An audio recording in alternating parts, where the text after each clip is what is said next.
You're knowing what you are wanting.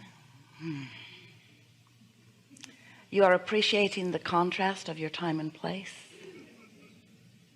It's a good thing, isn't it? Isn't it? Isn't it? Isn't it?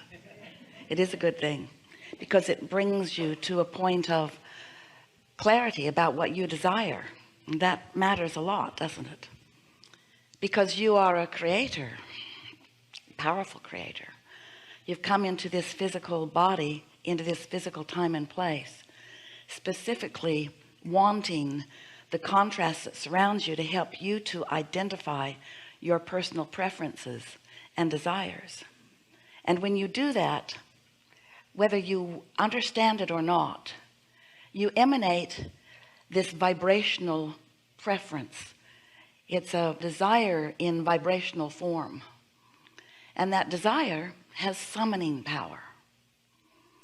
And in a universe that is vibrational and is attraction based, your summoning power or your summoning clarity really matters a lot, because when that rocket of desire emanates from you, it becomes its own point of attraction. As you came into this physical body from what you want to call source, I think that's as good of description as any. As you come from that source energy, only a part of you comes into this physical body. Your consciousness is so ongoing and so eternal that only part of you comes into this physical body, and the larger part of you remains non-physically focused. Sometimes you call that part of you your soul. We like that title. We also like inner being. It's the non-physical part of you, that longevity part, that eternal part, that part that benefits by all that you live. So as you are in this physical body, sifting through variety and contrast, knowing what you don't want, and therefore knowing what you do want, that understanding of what you do want is what is most understood and held and known and focused upon by your inner being. And so over time in this body and over lifetimes in physical form, you've created who you really are. There is this non-physical being who you are, who has a powerful point of attraction. So since law of attraction is responding to everything universally, that means that law of attraction is responding to this already having become, and in a constant state of becoming, you. It's like this: you were non-physical, you came into this body. In this body you sift and sort and decide, launch rockets of desire, which your inner being becomes and holds steady each new evolutionary idea that you choose from life experience. So this expansion, really the evolution of all species, is about that. So the reason that we are wanting to clarify that with you is because you've got to understand that there is this non-physical part of you who is pure positive energy, who has gleaned from so much that you have lived, and who stands in totality of all that you have become, even with the last request that you've launched while you're here in this physical body. And that non-physical part of you is vibrationally playing with you, or you could say it's a backdrop against which you are having your physical experience. And it is the reason, those two perspectives, this attitude that you have right here and now in your physical body, and the attitude that your inner being has right now in this moment while you're here in this physical body, is what equals the two vibrational balanced counterparts. That is the reason that you ever feel any emotion at all. When you are focused upon someone or something and you are feeling enormous appreciation, you've been acknowledging positive aspects and you're focused upon that. You are in such vibrational accord with your inner being, who always and only ever has that thought about someone, that in that alignment there is a power. But if you are fixated on something you think they've done wrong, or remembering something that didn't go well between you, as you focus there, since your inner being is not doing that, you cause a vibrational discord, which is what negative emotion is. Now, those are very rudimentary explanations of your emotions, because you are in fact an incredibly sophisticated vibrational being. You translate vibration with your eyes, and that's why you see. And you translate vibration with your ears, and that's why you hear. Fingertips, tongue, your nose, your physical senses are all about translating vibration. And your solar plexus, that's where you primarily are translating this emotional vibration. That's where you really get to feel how on point you are in any moment in time with who you really are, or how off the mark you might be a little bit by choosing something. Now, here's the most important thing about all this that we just said to you.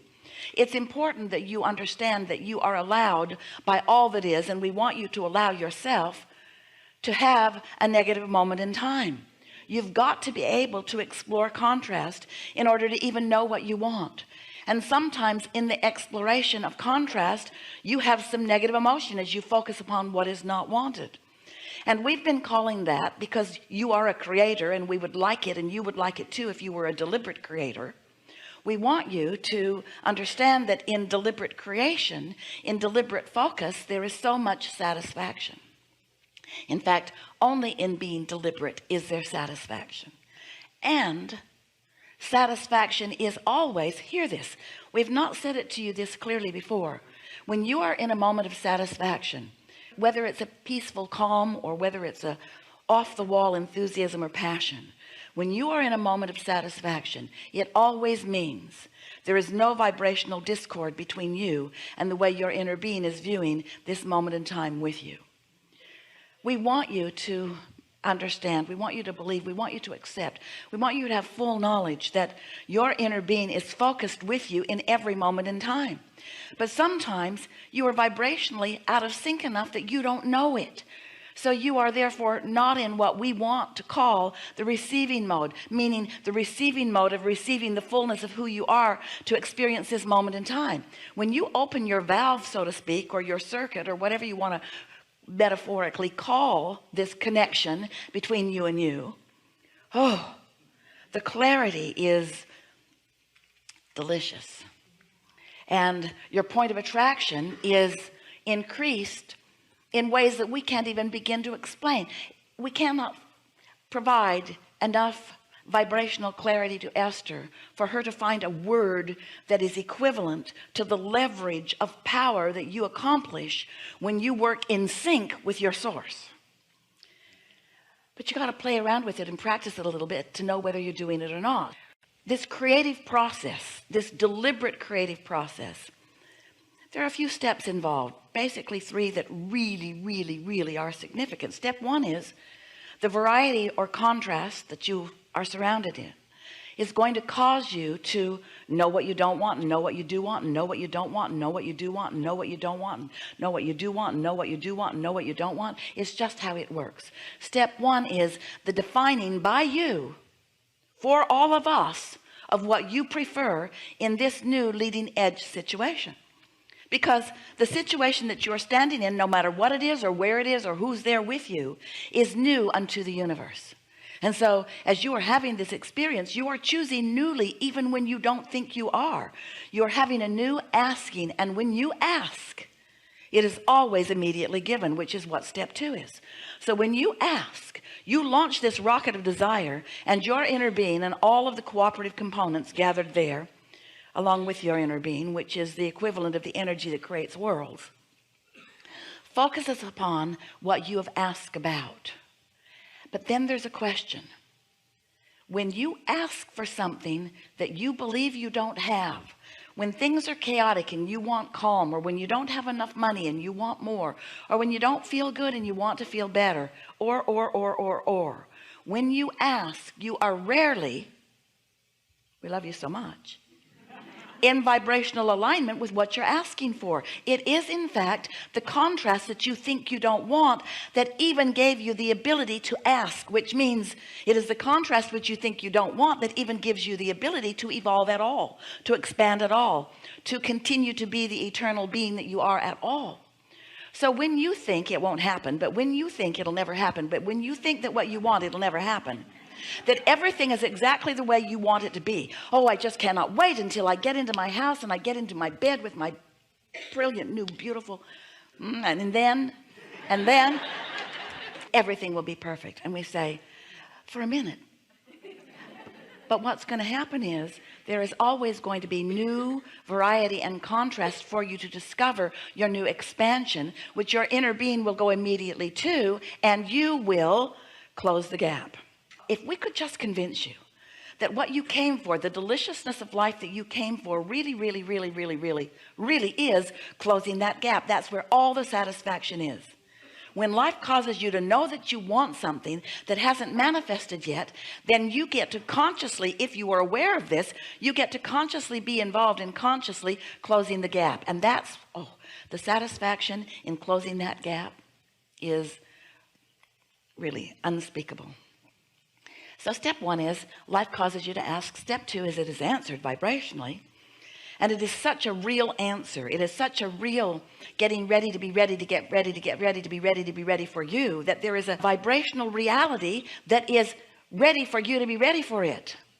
In other words, the vibrational reality forms. If you were a seer, if you could read vibration, or if you were in your inner being, if you were standing in that vortex of creation, in that vibrational world, knowing what's coming, then you would know right away that all is well and it's coming. But you're usually not that. We love you so much. You're physical humans who are so enamored. We really appreciate that about you to a certain extent. You are so involved in what is or what you think is. Esther's friend said to her the other day, well, there's what is and there's what really is. And what is what you think is, but it isn't really what is. It's past tense. What you think is old news. It's how the vibration is played out so far. But we love you so much. You stand in the middle of what you think is instead of what really is. You stand in the middle of what you think is, and you focus upon what is. And if what is isn't what you want, if what you think is, which really isn't what is, isn't what you really think it should be, it's getting a little complicated. So when you think what is really isn't, what really is over there, but you're over here looking at what is, because you are dependent upon what you can see and hear and smell and taste and touch, what you can translate with your physical senses, because you haven't really become sophisticated enough to enjoy or find satisfaction with what you're translating with your emotional sense. Then you hold yourself in awareness of what's missing. And when you hold yourself in awareness of what's missing, you effectively block your reception of not just the satisfaction, but the clues, the impulses, the timing of the unfolding of it. But if we can help you to remember that, yes, this is a reality, and it's a step one part of the equation. Your reality and what is the step one. You look around at what you think is, it isn't really what is, it's what has been. This old news, which is what's happening right now, it's old news. This manifestation that you want to call what is causing you constantly to ask for more, which is what really is. And your inner being stands in that vibrational reality. And if we can get you focused for a little bit on this vibrational reality, it's so real, we wrote a whole book about it, named it the vortex. This vibrational reality, this vortex of creation, where everything that you've asked for is vibrationally